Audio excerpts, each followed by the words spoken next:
வணக்கம். இது நியூஸ் ஃபர்ஸ்டின் மதிய நேர பிரதான செய்திகள். எதிர்க்கட்சி தலைவர் மஹிந்த ராஜபக்ச இன்று பிரதமராக பதவி பிரமாணம் செய்து கொண்டார். இது தொடர்பான செய்தியை தொடரும் செய்தியில் எதிர்பாருங்கள். விரிவான செய்திகளுக்கு செல்வதற்கு முன்னர் முதலில் இன்றைய தலைப்புச் செய்திகள்.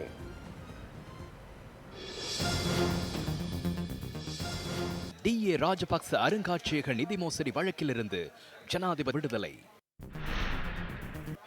6 மாகாணங்களுக்கு புதிய ஆளுநர்கள் நியமனம். சஜித் பிரேமதாசவிற்கும் ஐக்கிய தேசிய கட்சியின் உறுப்பினர்களுக்கும் இடையில் சந்திப்பு. பானின் விலை ₹5 மீண்டும் குறைப்பு.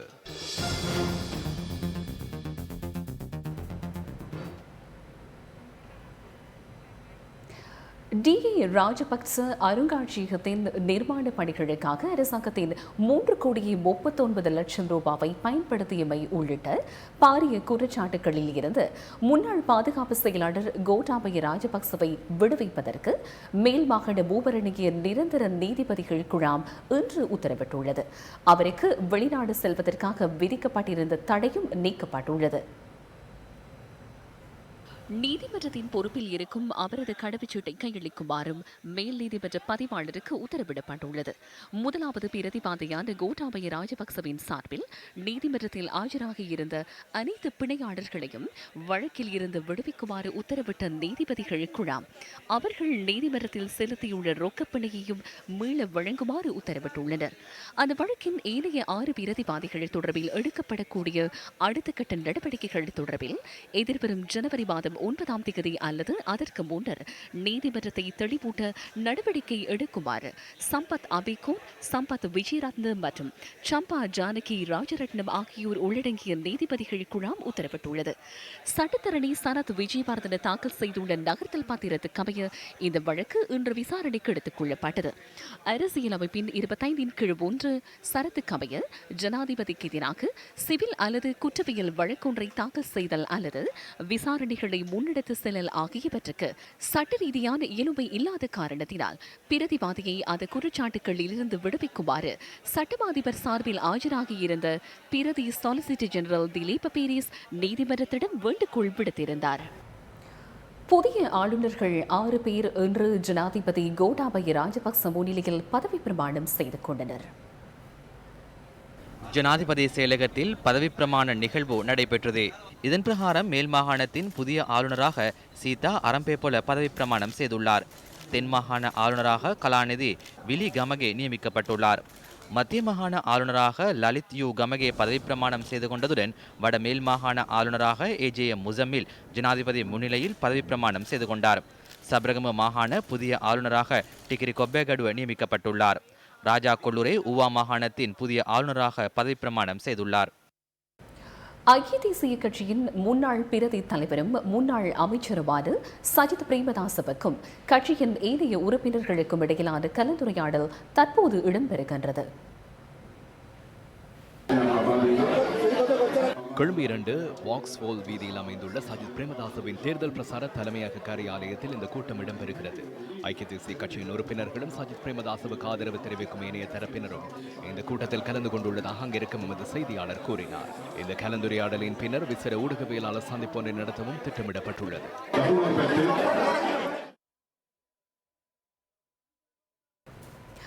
எதிர்க்கட்சி தலைவர் மஹிந்த ராஜபக்ச இன்று பிரதமராக பதவி பிரமாணம் செய்து கொண்டார். ஜனாதிபதி செயலகத்தில் இந்த நிகழ்வு இடம்பெற்றது. ஜனாதிபதி செயலகத்தில் பதவி பிரமாணம் செய்த பின்னர் பிற்பகல் 3 மணியளவில் பிரதமர் காரியாலயத்தில் தமது கடமைகளை அவர் பொறுப்பேற்க உள்ளார்.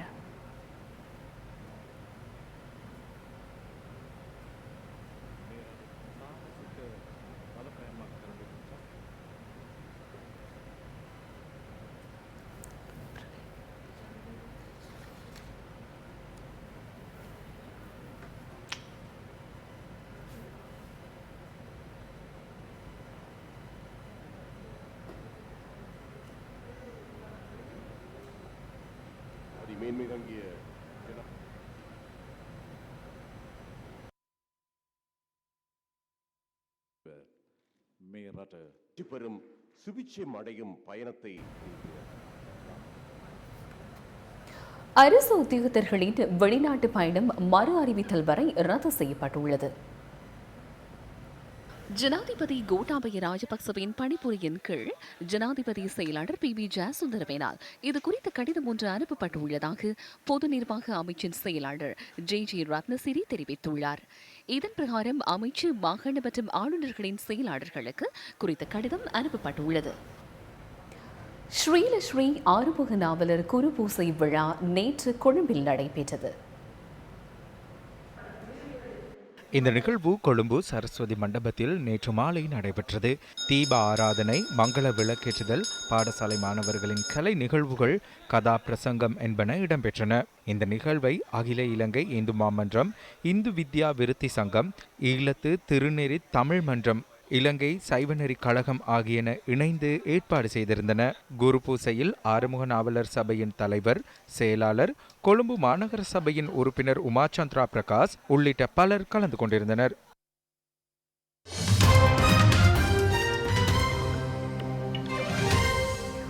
சூப்பர் ஸ்டார் ரஜினிகாந்த் இந்திய மத்திய அரசினால் ஐக்கன் ஆஃப் கோல்டன் ஜூப்ளி விருது வழங்கி கௌரவிக்கப்பட்டுள்ளார்.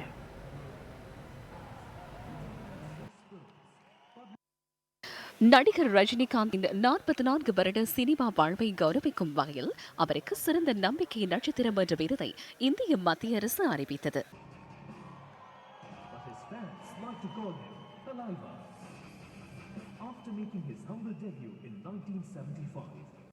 மத்திய அமைச்சர் பிரகாஷ் ஜவடேகர், அமிதாப் பச்சன் இணைந்து ரஜினிகாந்துக்கு ஐகான் ஆஃப் கோல்டன் ஜூப்ளி விருது வழங்கினர்.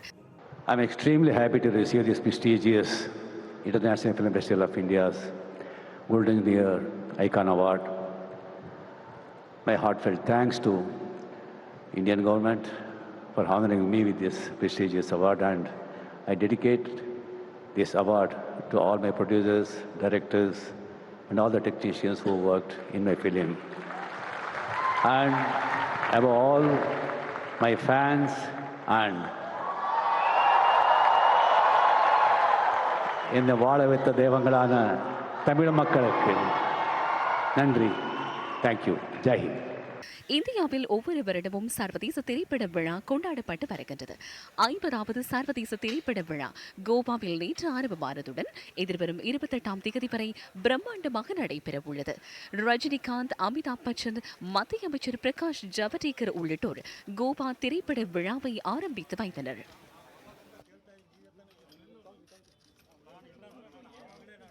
குடிநீரின்றி முன்னர் நாங்கள் மிகவும் துன்பகரமான வாழ்க்கையை அனுபவித்தோம். தண்ணீர் பவுசர்கள் வரும் வரை காசையும் கொள்கலன்களையும் வைத்துக் கொண்டு எங்களுடைய பிள்ளைகளுடன் நாங்கள் வீதியில் காத்திருக்க வேண்டி ஏற்பட்டது. உணவு இல்லாத போதும் பிள்ளைகளுக்கு சுத்தமான குடிநீரை வழங்குவதற்காக காசு கொடுத்து குடிநீரை பெற்றோம். ஆனால் மக்கள் சக்தியின் மனிதநேய திட்டத்தினூடாக முன்னெடுக்கப்பட்ட எங்களுடைய கிராமத்திற்கான குடிநீர் திட்டத்தின் மூலம் நாங்களும் எங்களுடைய பிள்ளைகளும் தற்போது சுத்தமான குடிநீரை பெறுகின்றோம். மக்கள் சக்தி திட்டத்தினூடாக செய்த பாரிய உதவிக்கு நன்றி கடன்பட்டுள்ளோம். இது போன்ற பாரிய சேவைகளை மென்மேலும் செய்ய உங்களுக்கு இறைவன் அருள் புரிய வேண்டும் என நான் பிரார்த்திக்கின்றேன். இத்துடன் நியூஸ் ஃபர்ஸ்டின் மதிய நேர பிரதான செய்தி நிறைவடைகின்றது. எமது மணித்தியால செய்திகளை 2:25 முதல் எதிர்பாருங்கள். வணக்கம்.